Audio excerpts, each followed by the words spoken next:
Is the next phase of the women's movement a men's movement? Welcome to WOW or Women of Worth. I'm Michelle Martin. Tonight, we hear from one of the world's most respected thought leaders on gender issues and equality at the workplace. In 2009, Secretary of State Hillary Clinton appointed her the Director of Policy Planning for the United States Department of State under the Obama administration. She was the first woman to hold that position.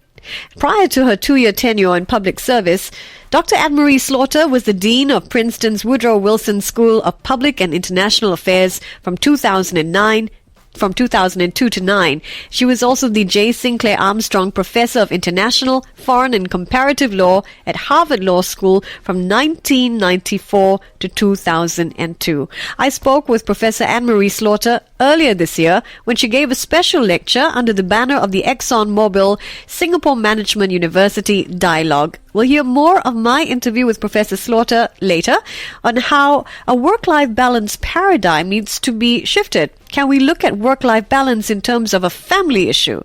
And how exactly can men play a role in moving the women's movement forward? First, let's take a listen to some of Professor Switow's ideas. I think one reason why she resonates so much with working women is how honest she is about her own experiences in life. So my moment of truth did not come all at once. In 2010, I had the chance to be considered for promotion from my job as Director of Policy Planning at the U.S. State Department. This was my moment to lean in, to push myself forward for what are really only a handful of the very top foreign policy jobs. And I had just finished a big 18-month project for Secretary Clinton successfully, and I knew I could handle a bigger job. The woman I thought I was would have said yes.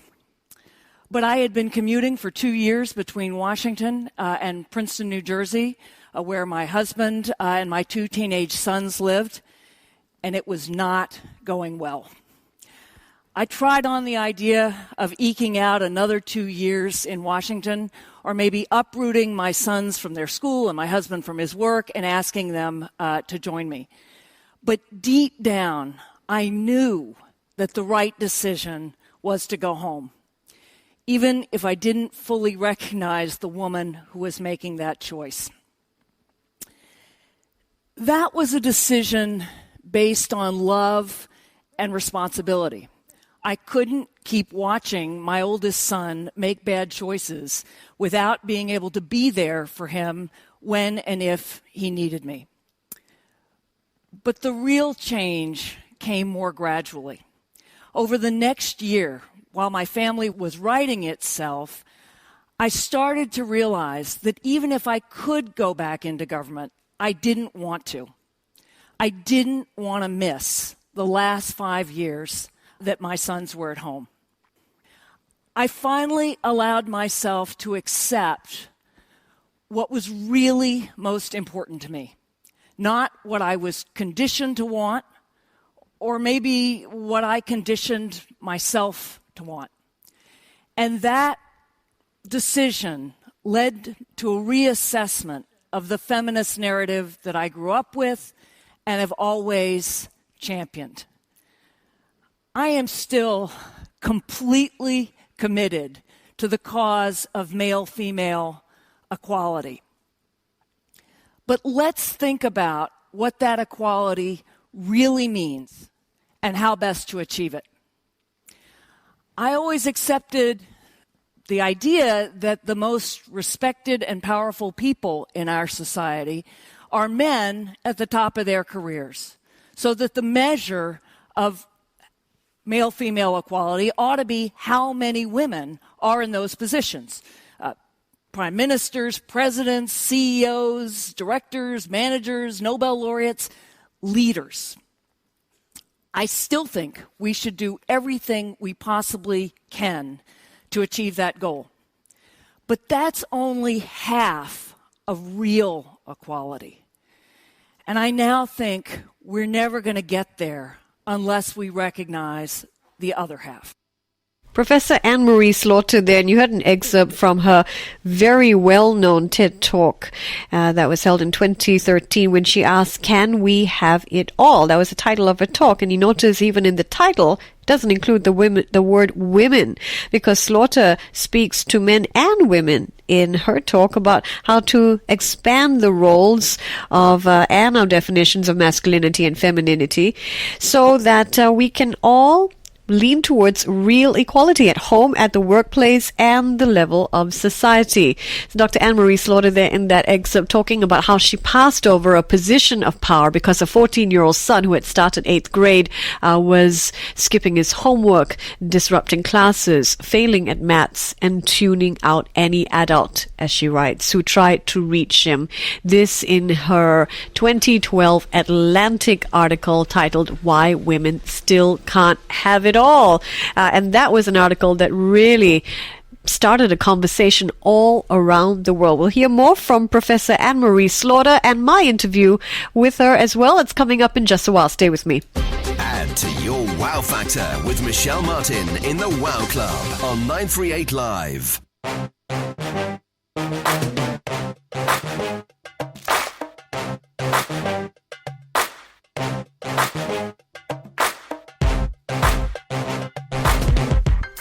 You're tuned to Wow. I'm Michelle Martin. We're talking today with Professor Anne-Marie Slaughter. We'll hear more from her in just a while. In her very well-known Atlantic article written back in 2012, she wrote, "I still strongly believe that women can have it all and that men can too. I believe that we can have it all at the same time, but not today. Not with the way America's economy and society are currently structured. My experiences over the past 3 years have forced me to confront a number of uncomfortable facts that need to be widely acknowledged and quickly change." The ideas in Dr. Slaughter's TED Talk also show how her ideas for her 2012 Atlantic article titled "Why Women Can't Have It All" have evolved. Real equality means recognizing that the work that women have traditionally done is just as important as the work that men have traditionally done, no matter who does it. Think about it. Breadwinning and caregiving are equally necessary for human survival. At least if we get beyond a barter economy, somebody has to earn an income, and someone else has to convert that income to care and sustenance for loved ones.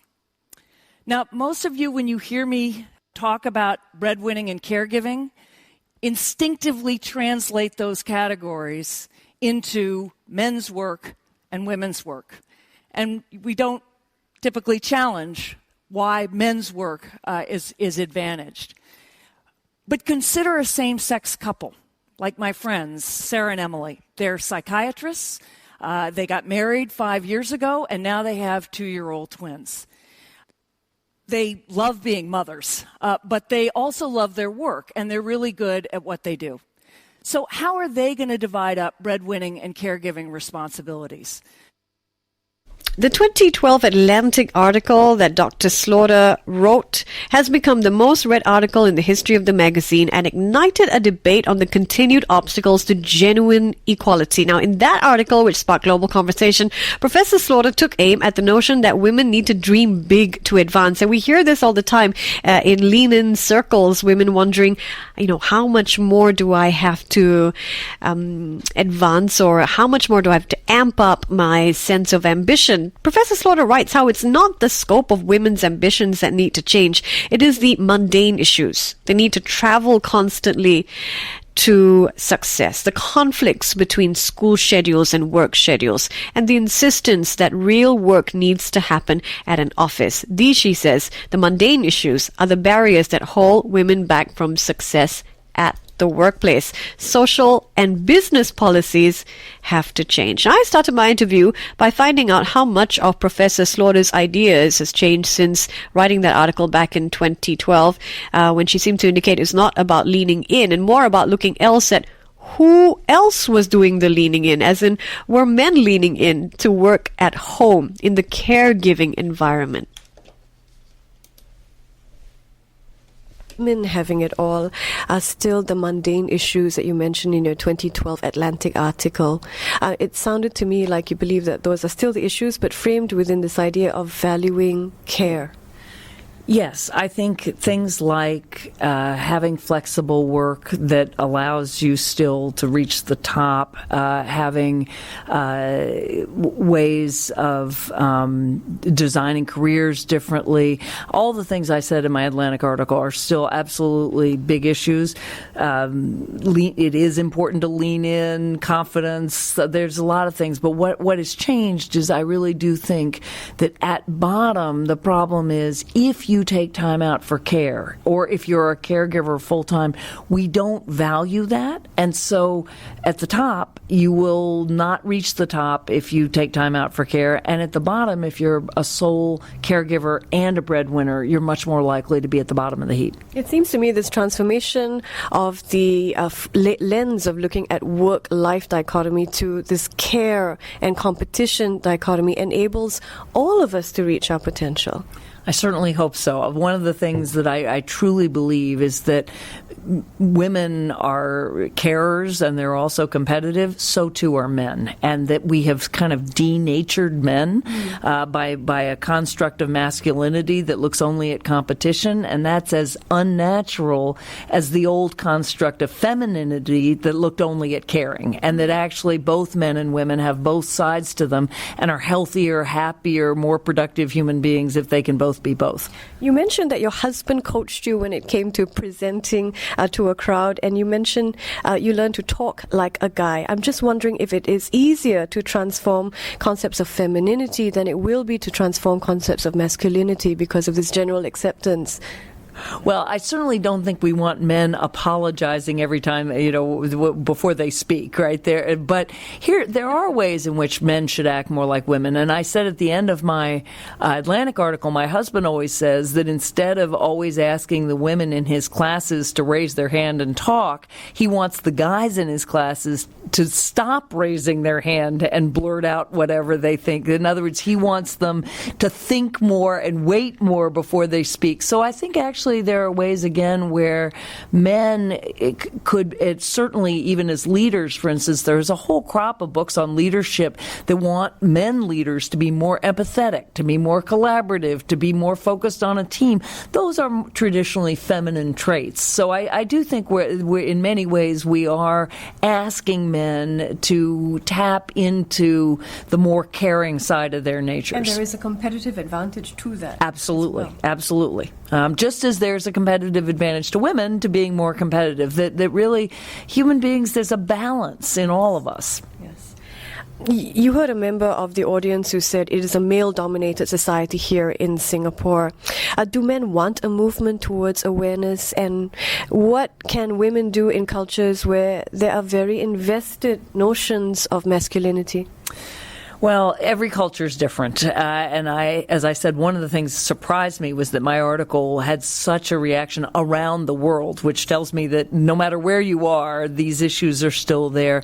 I think it's true that in some cultures it will be harder for men to relinquish, a highly macho vision of masculinity. But I do think actually I think younger men, pretty much around the world, but certainly younger men in the United States and in Europe, want more time with their children than their fathers had with them. Think that they have been deprived of something, not being allowed to be with their families. So I think the way to do this is not to try to convert the men who were raised in one system and worked all their lives, but to focus on younger men and see if we can't make the change there. I really enjoyed hearing Professor Anne-Marie Slaughter frame work-life balance in a much wider context. She says, can we think of individuals as individuals who strive towards two main impulses, competition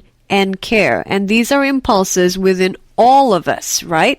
So how do we allow men to reach for a wider set of choices? Here's Anne-Marie Slaughter again in her lecture here in Singapore. So men don't have the same range of choices. In the United States, millennial men are starting to insist more and more Indeed, I've got Princeton students who talk about wanting to be a stay-at-home dad for at least part of their careers. So I think we are starting to see this. But honestly, without that, without the same awakening for men that women have gone through, and remember, in the 1950s and 1960s, women were supposed to be only carers, not competitive. We now know that's ridiculous. I put to you that in the next couple of decades, we will think it's equally ridiculous to think that men don't have a caring side.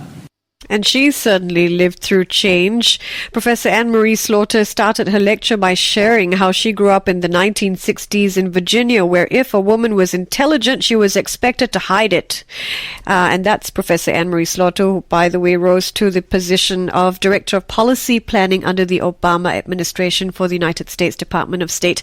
When we come back, we talk more about what this really means if a men's movement must be the next phase of the women's movement. Do men really want to be part of that? I'll have with me live Michael Switow, who is a member of the Feminist Task Force. We also hear more about Professor Slaughter's approach to work-life balance when she was Dean of Princeton's Woodrow Wilson School of Public and International Affairs, and more Professor Slaughter's ideas on the role that men can play to advance gender equality. That's coming up in WOW with me, Michelle Martin. Stay with me. Add to your Wow Factor with Michelle Martin in the Wow Club on 938 Live.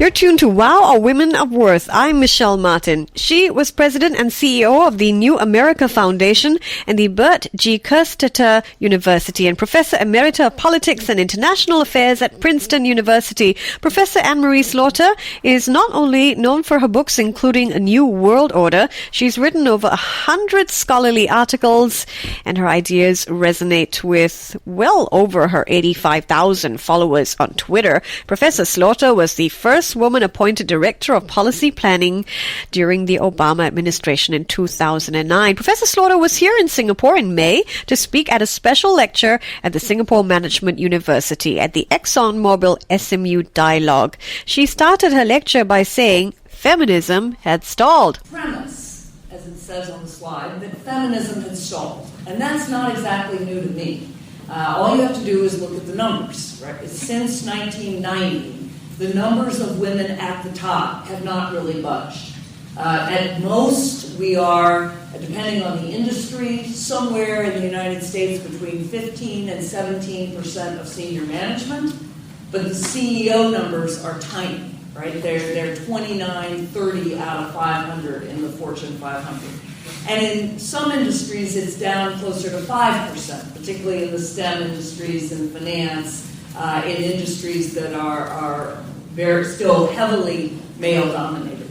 So my premise, again, the many other people have written on this subject over the last 20 years, is that for all the enormous progress we have made as women, and I grew up in Virginia in the 60s and the 70s, really at a time where essentially if you were a girl and you were smart, you were supposed to hide it. I did not know a single woman doctor. I didn't know a single woman judge, a single woman politician. I knew one woman lawyer. My sons are not even sure that there are male doctors. There's so many women doctors now. So we've made enormous progress, but we're stuck. In the United States, more women go to college than men do. They do better in college than men do. They start at higher salaries than men do in many industries, but they're not making it to the top. So that was the starting premise. And it's not just the starting premise of my article. It was the premise of Sheryl Sandberg's talk. First her talk to Barnard Lean-In, and her TED Talk, and then her best-selling book. And more recently, a book by the president of Barnard, Deborah Spar, called Wonder Women, Sex, Power, and the Quest for Perfection. Just 3 of the books that have come out in the last couple of years, and there are many others. And all of them start from this premise that we're stuck, and that we don't have enough women at the top. What are we going to do about that?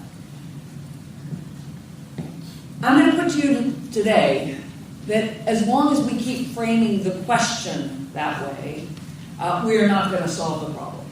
That we are far too focused on women, and we've gotten about as far as we're going to get as long as we keep focusing this question as a women's question, thinking about it as a women's question. Equally importantly, we shouldn't, and here I'm going to speak for the United States, and it differs country by country, but at least in the United States, you should not be asking the question why there are too few women at the top without also asking the question why there are too many women at the bottom. Because both are true. There are far too many women at the top, but when you look at the poorest members of our society, they are disproportionately women. That's less true in middle-income ranks, and I'll talk about that. But so two points to start. We shouldn't just be focusing on women, and to the extent we are, we should be asking simultaneously why there are too few at the top and too many at the bottom. So here is the start of the answer. May not look like that, but I'm quoting Bill Gates, who said this actually at Davos in 2009, that the two great forces of nature are self-interest and caring for others. Now, he didn't say the two great forces of women's nature or of men's nature. He said the two great forces of human nature, for women and for men, are self-interest and caring for others. That's where I think we actually have to start. We have to start by assuming all human beings have these two impulses in them.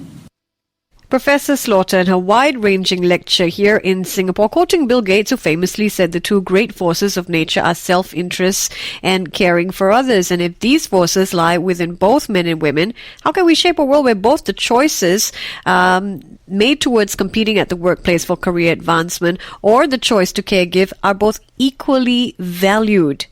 Professor Slaughter shared how, as Dean of Princeton's Woodrow Wilson School of Public and International Affairs, her mantra as a leader there was family comes first. And in a lecture, she said that while flexible work options exist in many companies, unless the stigma associated with actually taking those flexi work options ends, a workplace culture where family comes first, a customized workplace where both men and women could balance competition and care, could not become a lived reality.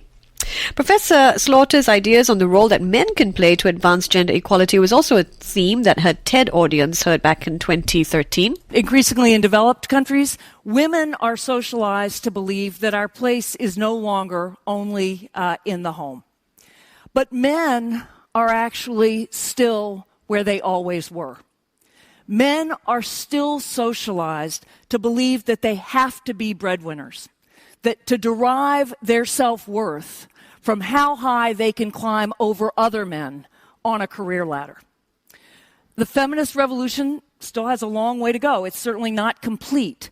But 60 years after The Feminine Mystique was published, many women actually have more choices than men do. We can decide to be a breadwinner, a caregiver, or any combination of the two. When a man, on the other hand, decides to be a caregiver, he puts his manhood on the line.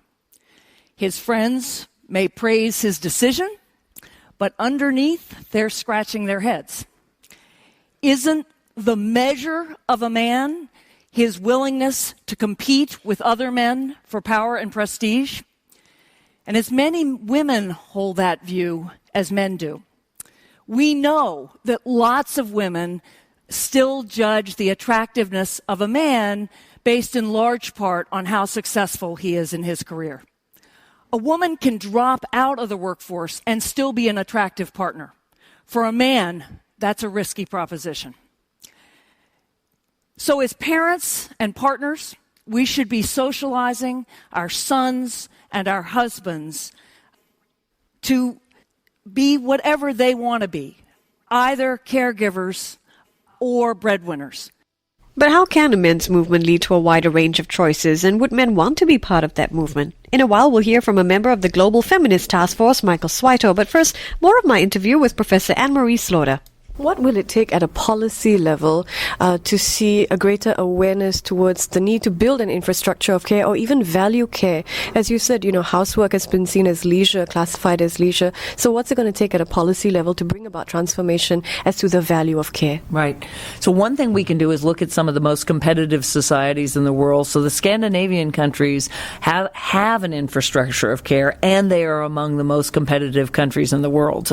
So we actually have evidence that countries that get this balance right, they're healthier, there's less stress, they're investing in the next generation. And if you want to make an economic argument, this is about investing in the country's human capital and allowing both parents to invest in their children, allowing both parents to take care of their own parents while still being more productive workers. So I think the ways the governments are going to get here is going to be on economic grounds, on health grounds, and on social grounds, where they realize these are healthier, happier, more productive societies when they strike this care competition balance. What do you say to critics who worry that, when individuals start to think in terms of a framework of care and competition and how to bring it to the workplace, that this is going to impact productivity negatively? Well, they can just look at the data, actually. I mean, firms that really do, in the first place, use all their talent, which means letting people work flexibly and keeping them in the workplace rather than losing that talent, are more productive. And again, the new knowledge industries place a premium on innovation, on creativity. That can only happen when they give people space to be more than just automatons. Here in Singapore, a pressing issue for women's rights groups is the number of women represented at the boardroom level to make change happen. In your opinion, what needs to happen at a policy level to make this happen? Are you for quotas, for example? Well, I think it really depends on the society. In the United States, quotas would simply not work. It has worked in Europe. I mean, there's no question. In Norway, where they have quotas, they've got almost 40% women on the board.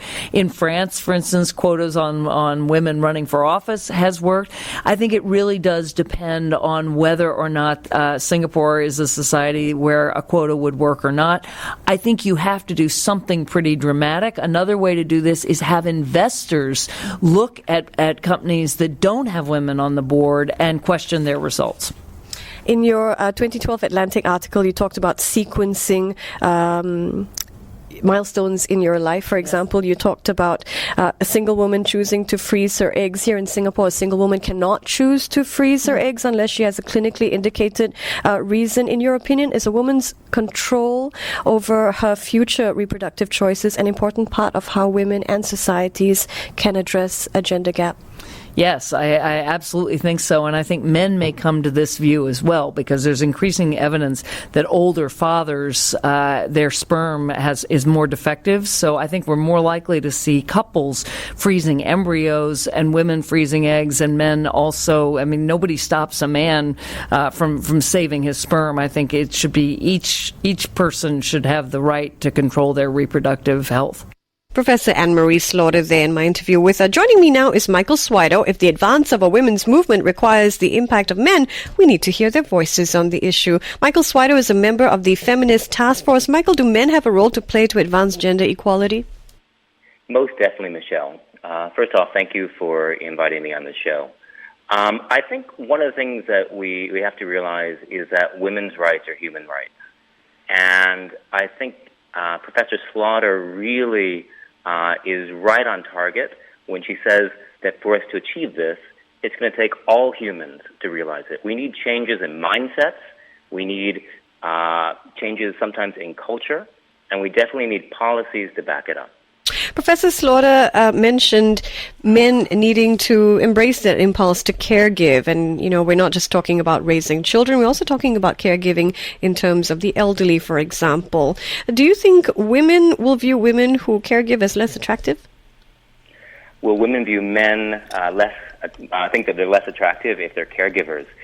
Maybe you need to ask a woman that one, but I certainly hope not. I mean, again, as Professor Slaughter said, every human, whether you're a man or a woman, we have these instincts inside us. Okay, I'm going to phrase it differently, but I wanted to get a sense of whether you thought you'd be perceived as less attractive if you stepped into more of a caregiving role. Would you consider dropping out of the workforce to caregive? Yeah, I mean, I think that we would all consider that. I mean, I look at a couple of my friends who I grew up with, who I went to high school with, who were, two of the smartest guys in their classes, two of the best athletes. And when they had kids, they both stopped out of the workforce. They're brothers, actually. They both stopped out while their wives worked. And then once their kids got a little older, they went back again. In one case, I think he was able to do some work from home, but his wife was a primary wage earner, primary breadwinner. So, I mean, I think that's admirable. And he certainly, it was one of the happiest times I believe that he had. So if it works out for the family, then it's the right thing to do. Okay, we're going to hear more from Michael Switow and his thoughts on a men's movement being the next phase of the women's movement when we return in WOW. Add to your WOW factor with Michelle Martin in the WOW Club on 938 Live. You're in WOW, or Women of Worth. I'm Michelle Martin. We are discussing the ideas of Professor Anne-Marie Slaughter, who earlier this year was in Singapore giving a special lecture at the Exxon Mobil SMU Dialogue. Michael Switow joining me now to reflect on this idea of the next phase of a women's movement being a men's movement. Michael, what do you think men can learn from women? I spoke to Professor Slaughter, and she had mentioned that she had asked her husband for help learning to present, and I put that question to her that it was perhaps easier for a woman to take on more masculine attributes than it is the other way around. So do you think men can learn from women? Most certainly. I mean, we all learn from each other, but one characteristic that I think I've learned from women is empathy. I look at my partner and the women around me, and I think I've learned a lot about being empathetic from them. So, yes, I mean, Professor Slaughter talks about how maybe in the workplace, she took a cue in one case from her husband.